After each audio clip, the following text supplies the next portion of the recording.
여러분들, 성경은 우리에게 누구든지 예수님을 믿으면 하나님의 자녀가 되는 권세를 주신다라고 약속하고 있습니다. 하지만 여러분들, 이 권세, 세상은 어떤 부모에게 권력이나 재벌 아니면 돈이 많거나 이런 부모를 둔 자녀는요, 사람들은 무시하지 못합니다. 여러분, 그 이유는 다 아실 거예요. 부모의 권력 때문에, 부모가 가진 힘 때문이에요. 우리가 육체 아버지가 뭐 경찰서장이다, 예를 들어서 사장만 되더라도, 회장만 되더라도 아이들은 당당합니다. 누구 백 때문에? 부모 백 때문에. 그런데 여러분, 우리 그리스도인들은 그럼 어떻습니까? 하나님을 아버지라 부르는 권세를 가졌습니다. 하나님이 누구십니까? 창조주십니다. 권세자이십니다. 능력의 근원이시요, 생명의 근원이시요, 우리의 영혼을 주장하시는 분이시지요. 그런데 성경은 또한 우리에게 이렇게 말씀합니다. 성령을 받으면 능력을 주시겠다라고 또한 약속하고 있습니다. 여러분, 권세를 가졌고 능력을 우리가 갖고 있다 해도 아무 의미 없이 가지고만 있다면, 자녀가 자기 아버지 어머니가 가지고 있는 그 권세를 그냥 무냐무냐 갖고 있고 아무것도 하지 않는다면 풍성하고 행복한 삶을 절대로 누리지 못하는 것처럼, 우리가 하나님의 아들이다, 자녀라는 이 권세를 가졌고 성령의 능력이, 성령이 임해 있다 할지라도 정말 그게 임했는지 안 임했는지 알지 못한다면 하나님께서 우리에게 약속하신 풍성하고 행복한 삶을 누리기에는 역부족입니다. 구약성경 스가랴서 4장 6절을 보시면, 이는 힘으로 되지 아니하며 능력으로 되지 아니하고 나의 영으로 되느니라 라고 분명히 우리에게 말씀하고 있습니다. 이 말씀이 무슨 말씀입니까? 성령의 영감으로 된다는 거예요. 아무리 우리가 영쓰고 힘이 있다 할지라도 우리 영생 책임질 수 없어요. 그걸로는 잠시로는 낙을 누릴 수 있겠지만 성령의 영감으로 모든 게 된다라고 말씀해 주시죠. 우리가 사는 세상은 여러분들 지난 일주일 동안에도 이런저런 감정의 기복과 삶의 기복이 있었을 거예요. 마치 광야와 같아서 여러 가지 어려움이 그냥 파도 밀려오듯이 수시 때때로 아무 때나 밀려옵니다. 연약한 우리는 어떻습니까? 큰 어려움을 잘 감당할 수 있는 능력이 우리에게 있나요? 없습니다. 없습니다, 여러분. 건강 하나 딱 쳐도 내가 스스로 나설 능력이 없습니다. 그러므로 가만히 하나님께서, 우리가 신앙생활을 한다고 해서 하나님께서 주신 그 은혜 주시기만을 기다리기보다는 우리는 적극적으로 구하여서 하나님으로부터 능력을 받아야 해요. 능력을.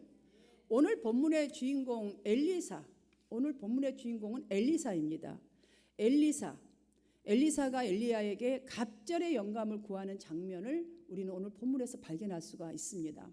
엘리사는 누구입니까? 그냥 평범한 사람입니다. 저와 여러분처럼 열심히 그냥 그날 주어진 일에 최선을 다하고 사는, 농사를 짓던 평범한 사람, 농부였습니다. 여러분, 그런데 이 농부였던 사람을 오늘 본문이 보여주고자 하는 것은, 하나님의 나라는 이렇게 평범한 사람들을 통하여 비범한 역사를 이루어 가심을 보여주고 있다는 이 사실 속에 여러분을 주인공 삼고 말씀을 들으시기를 바랍니다. 오늘 이곳에 계신 이 모든 저와 여러분은 다 평범한 사람입니다. 누가 봐도 평범한 사람이지요. 그러나 성령의 영감이 여러분에게, 저에게 정말 감동적으로 임하게 되면 날로 약해지고 또한 날로 어두워져가는 이 세상에 분명히 저와 여러분은 감동을 줄 수 있고 회복시킬 수 있습니다. 그것은 성령의 영감으로, 감동으로.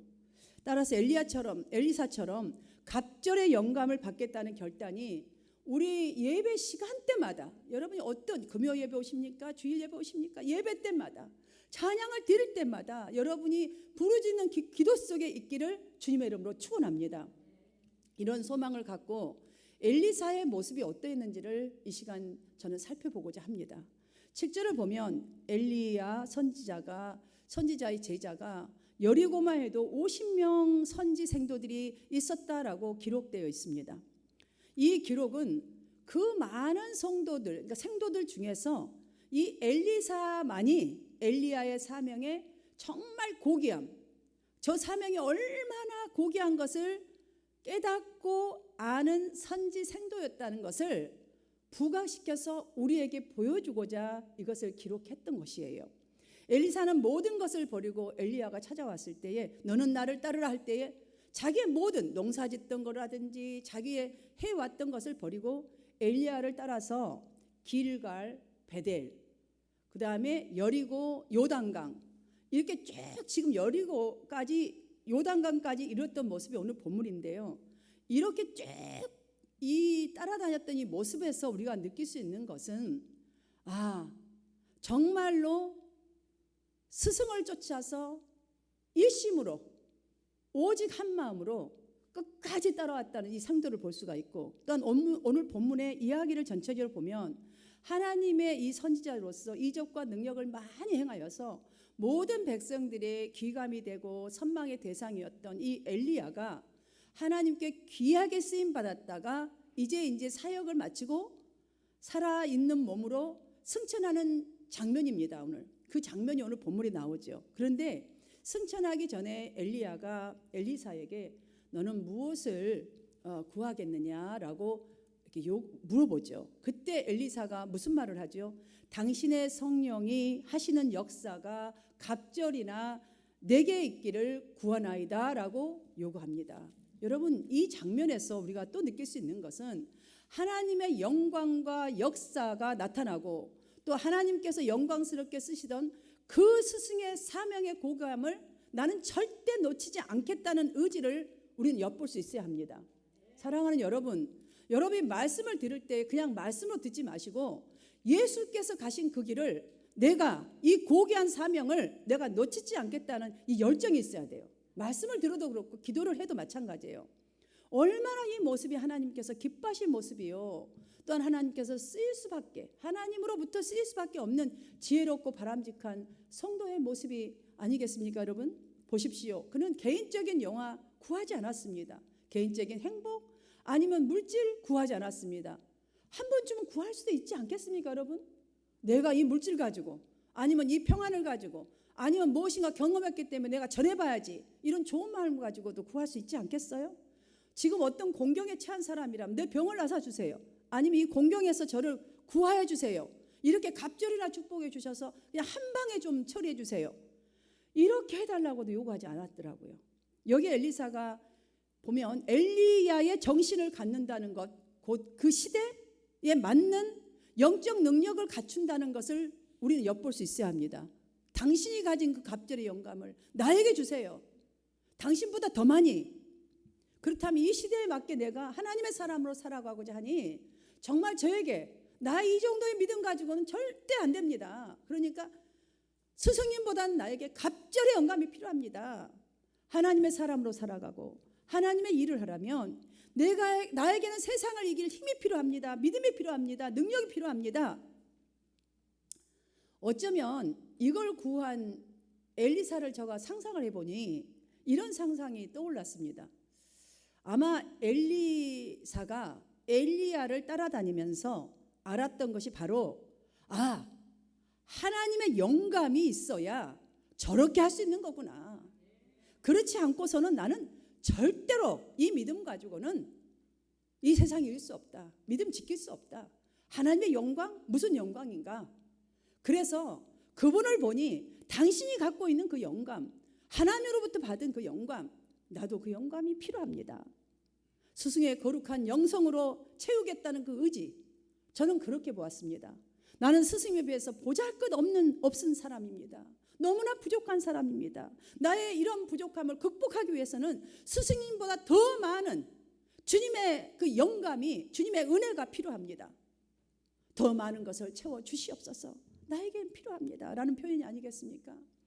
여기 표현된 영감은 무슨 의미냐면 성령의 감화, 감동. 여러분, 성령의 감화, 감동 없으면 예배 한 2주만 빠져보세요. 교회 오기 싫어요. 여러분들 꼭 굳이 내가 교회 안 가지가 아니라 저절로 안 가고 싶은 마음이 생기고요, 저절로 더 바쁜 것 같아요. 막 어디 아픈 것도 더 아픈 것 같아요. 지금 안 쉬면 내 일도 못할 것 같아요. 일을 하면서요, 그 시간 안 쉬면 죽을 것 같은 성령.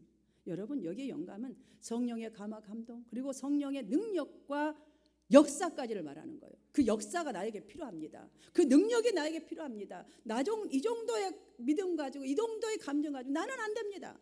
성령의 능력과 당신에게 보여주신 그 능력, 역사, 나는 이게 필요합니다라는 소리예요.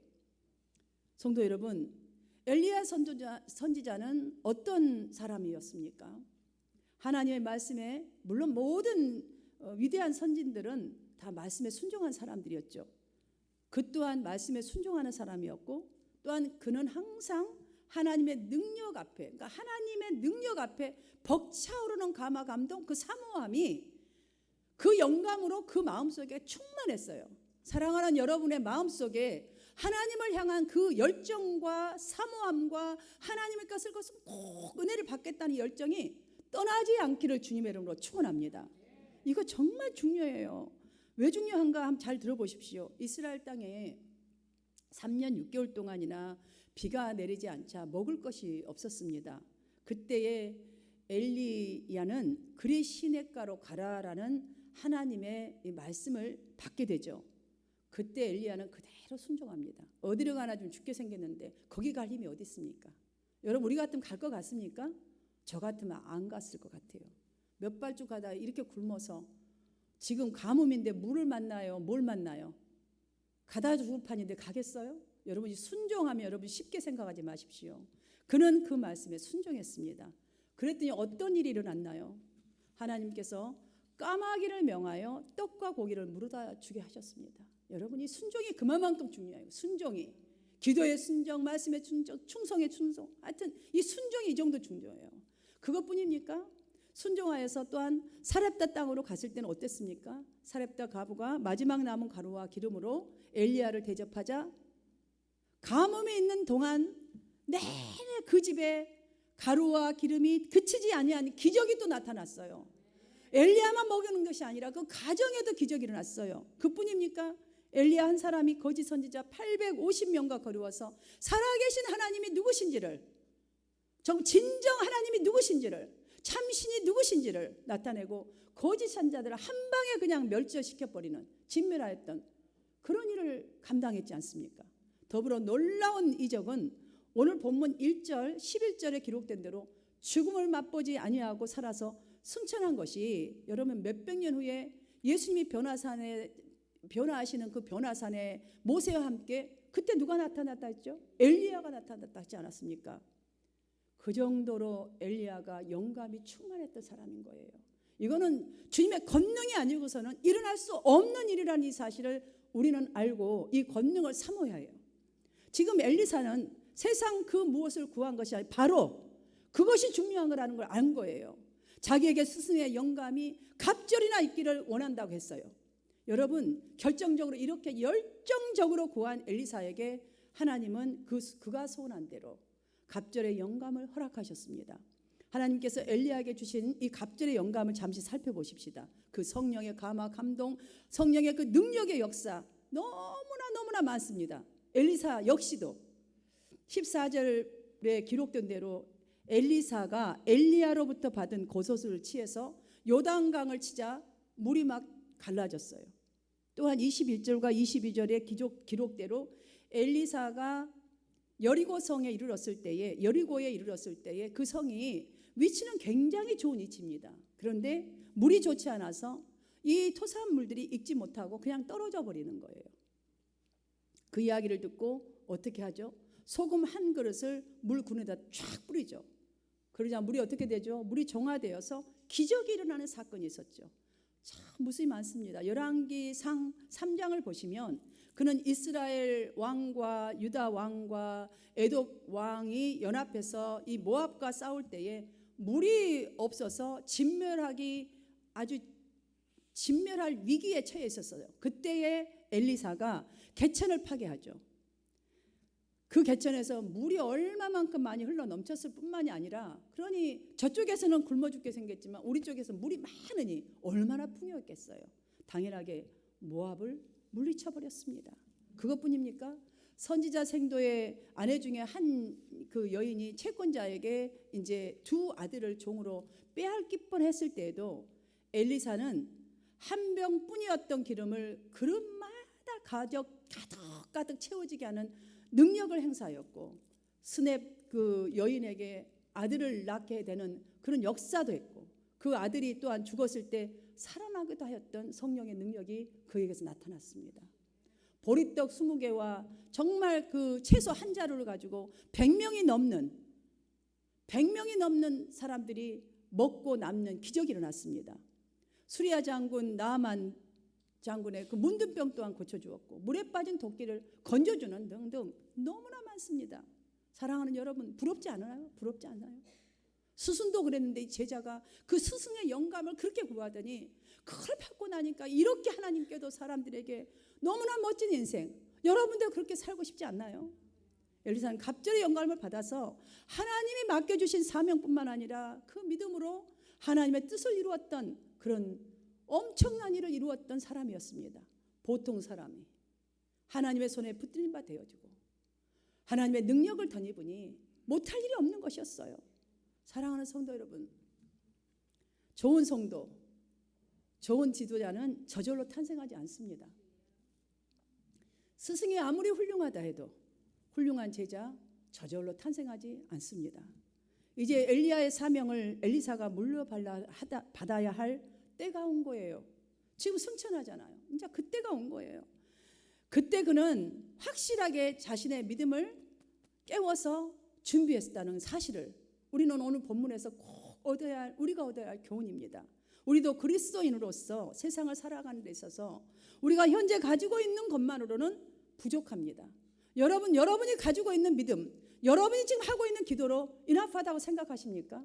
그렇지 않다고 저는 봅니다. 저도 마찬가지입니다. 제가 가지고 있는 건강, 제가 가지고 있는 이 정도 믿음 절대로 역부족입니다.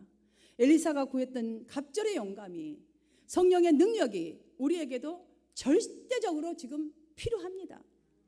그런데 가장 중요한 사실을 우리는 이 시간 꼭 알아야겠습니다. 본문 2절과 4절과 6절을 보면 엘리야는 하늘로 자신이 올라간다는 사실을 알고 엘리사를 여러 번 떼어넣으려고 노력했다는 이것을 볼 수가 있습니다. 하지만 엘리사를 한번 잘 보십시오. 맹세까지 하면서 결코 떠나지 않았습니다. 왜? 여러분, 왜 떠나지 않았습니까?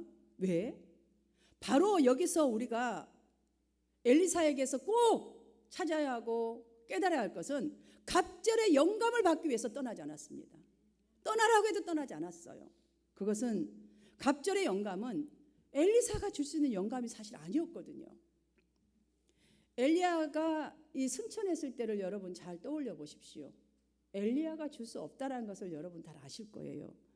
엘리야가 떠날 때에 엘리사에게는 갑절의 영감을 그렇게 구했음에도 불구하고 그때는 그 영감이 나타나지 않았습니다. 하지만 엘리사는 실망하지 않았습니다. 낙심하지 않았습니다. 엘리사에게서 떨어진 옷을 가지고 엘리야에게서 떨어진 그 옷을 가지고 엘리사가 엘리야를 따라서 그 길을 묵묵히 걸어간, 그러면서 걸어가면서 뭐라고 했어요? 14절을 보십시오. 엘리야의 하나님 여호와는 어디 계시나이까? 스틸 하나님 앞에 지속적으로 찾는 거예요. 자, 스승에게는 당신에게 있는 영감, 나에게는 더 필요합니다고 했지만 그 스승이 떨어뜨리고 간 그 옷을 잡고는 그 길을 묵묵히 그 길을 다시 또 가는 거예요. 얼마나 자기 자신의 믿음으로는 힘들고 어려웠겠어요. 두렵고 떨렸겠어요. 여러분들이 앞으로 신앙생활을 할 때 더 멋진 인생을 살아갈 때 두렵고 떨리는 마음이 분명히 있으실 거예요. 그러나 다시 그 믿음의 옷을 붙들고 그 길을 묵묵히 가면서 하나님, 정말 엘리야에게 주셨던 그 영감을 주신 하나님은 어디 계시나요? 이렇게 지속적으로 부르짖으하는 거예요. 여러분, 갑절의 영감을 주실 엘리야의 하나님을 찾았던 그때에, 지속적으로 찾는 그때에, 길을 가면서 찾고 앉아서 찾고 일을 하면서 찾을 때에 하나님께서 그에게 영감을 주셨습니다. 사랑하는 여러분, 신약 시대의 초기에도 정말 믿음이 떨어져 가고 사랑이 식어져 갔을 때에 이러한 시대를 보면서 주님께서 뭐라 하셨죠? 인자가 올 때 세상에서 믿음을 보겠느냐, 이렇게 탄식하셨지요. 사랑하는 성도 여러분, 교회는 목사에게 주어진 일반 이 은총 정도 열매 위에 세워지는 것이 아닙니다. 기억하십시오. 그리스도와 그리스도의 가르침, 곧 하나님의 말씀을 붙들고 그 복음 위에 세워지는 것이 교회예요. 여러분의 일이, 여러분의 해야 될 일이 이 정도로 막중하다는 거예요. 그럼 우리 각자의 믿음이 흔들림에 대하여서 여러분, 진정으로 우리에게 이 흔들리는 나의 믿음, 본처마다 아니면 시시때때마다 이리 좌우, 이리 우왕좌왕하는 나의 믿음, 이 정도까지 되겠냐는 것 심각하게 우리 이 시간 생각해 보아야 돼요. 진정으로 믿음이 흔들리지 아니하며 교회를 든든히 세우고 복음을 담대하게 전하며 하나님이 이런 분이라고 여러분들 나는 이렇게 경험했다고 이렇게 전할 수 있도록 누구로부터 능력을 받아나요? 하나님으로부터 능력을 받아야 돼요. 말씀의 능력도 받아야 되고 기도의 능력도 받아야 되고 충성의 능력도 받아야 되고 여러분 사명의 능력도 받아야 하는 거예요. 지금까지 살펴본 대로 하나님으로부터 능력을 받기 위해서는 우리가 다시 한번 엘리사가 엘리야를 따라간 방법에서 우리가 그 답을 한번 찾아보면서 설교를 마치려고 합니다. 첫 번째로 우리가 찾는 대답은 거절당해도 따라가야 돼요. 여러분 믿음의 신앙생활 하면서 많이 거절당한 기분 들 거예요. 나는 기도해도 잘 들어주지 않는 것 같아. 또 내 믿음이 이 정도밖에 더 발전하고 싶은데 항상 무엇인가 여러분에게 오지 않는 것 같아. 이게 다 거절 같잖아요. 여러분 거절당하여도 끝까지 믿음을 고수해야 돼요. 이미 살펴본 대로 엘리야는 엘리사가 따라오는 것을 거절하였잖아요. 그 이유는 무엇이에요? 우리가 그 이유를 알아야 합니다. 이 이유를 아는 것은 매우 중요합니다. 왜냐하면 엘리사의 속에 있는 믿음을 분명히 드러내고 연단하기 위해서요. 거절했던 것은 하나님이 여러분을 왜 당장 은혜를 안 주시고 이렇게 조금 가랑비 어쩌듯이 이렇게 해서 겨우 믿음을 지금 그나마 붙들고 이 자리에 나와 있겠어요. 지금 여러분의 믿음을 강권적으로 드러내라. 이거 연단시키고 계신다는 사실을 여기서 발견해야 돼요. 거절당하여도 2절, 4절, 6절에 보세요. 엘리사는 참된 스승을 따라가는 것이 옳은 일이므로 말씀을 따라가는 것이 옳은 일이므로 중단하지 아니하고 끝까지 따라갔습니다. 엘리사가 이렇게 갑절의 영감을 구하였을 때 쓰인 이 영감이라는 단어가 로아흐입니다. 로아흐. 원래는 불다, 숨을 쉬다, 멈춤 없이 쉬다라는 뜻인데 여기에 쓰인 영감은 하나님으로부터 임하는 영적 능력을 의미하는 거예요. 영적 능력. 지속적으로 그 불다, 숨을 쉴 수 있는 능력을 의미하는 거예요. 따라서 성도 여러분, 엘리사처럼 하나님께서 주시는 능력에 대한 타는 듯한 갈망함이 저와 여러분에게 있어야 돼요. 둘째, 맹세하고 끝까지 따라가야 돼요. 여러분이 지속적으로 주님, 나는 주님을 찾습니다. 나는 주님이 필요합니다. 주님께서 주신 그 능력, 내가 무엇에도 흔들리지 아니하고 무엇에도 이길 수 있는 그 능력 정말 필요합니다. 저는 주님 절대로 놓지 못하겠어요. 이 맹세하면서 끝까지 따라가야 돼요. 나는 하나님의 능력을 받아야 할 연약한 존재라고 저도 여러분도 분명히 생각합니다. 그렇죠 여러분들? 아멘입니까? 여러분 그러하기 때문에 하나님께 멈춤 없이 지금부터 끝까지 인내하며 구하십시다. 끝까지 주님을 붙들고 맹세하며 따라가시 하나님의 은혜를 체험하는 방법입니다. 셋째, 스승처럼 행하는 제자가 되는 거예요. 스승처럼. 우리의 스승은 누구입니까? 예수 그리스도입니다. 저가 여러분에게 좋은 스승이 됐으면 좋겠지만 저가 그 말은 못하겠습니다. 확신이 없어서요. 여러분 엘리사는 떨어질 수 없을 것만 같았던 그 스승과 작별하는 순간이 왔잖아요. 오늘 본문에 보면 떠나가는 이 스승을 붙들 수 없기 때문에 뭐라고 말합니까? 여기 보면 마치 아버지를 떠나보내는 그 아들 마지막의 그 장면처럼 엘리사는 내 아버지요, 내 아버지요라고 소리를 지르는 장면이 나오죠. 그러나 이렇게 소리 지르며 가슴 찢는 안타까움이 있었지만 곧바로 그는 엘리야의 몸에서 떨어진, 왜냐하면 승천하니까 옷은 떨어졌겠죠. 그 떨어진 옷을 가지고 엘리야가 걸어간 그 길을 묵묵히 올라가면서 엘리야가 행한 대로 행하였다. 저는 여기서 오늘날 역시 사제간의 이런 애정과 의리가 어느 때보다 참 필요하다. 정말 과연 이런 의리가 있을까? 또 뿐만 아니라 본문을 통해서 깨닫는 것은 정말 우리가 주님과 이런 의리를 지키는 정말 과연 성도는 몇 명이나 될까? 우리 성도들은 몇 %나 될까? 우리 성도들이 이렇게 됐으면 참 좋겠다는 이런 소원, 제가 참 한참을 기도했어요. 바로 이 부분 앞에서. 자, 사랑하는 여러분, 오늘 본문을 통해서 우리는 하나님을 경외함이 없는 예배, 두려움이 없는 예배, 기도, 설교, 봉사, 하나님의 능력이 나타나지 않는다는 사실을 오히려 도리어 더 배우게 됩니다. 깨닫게 됩니다. 하나님을 가까이 하는 열정, 하나님의 은혜를 사모하고 은혜를 받기를 사모하는 적극적인 신앙생활이 저와 여러분에게, 우리 한마음 성도 모두에게 회복되어지시기를 주님의 이름으로 축복하고 축원합니다.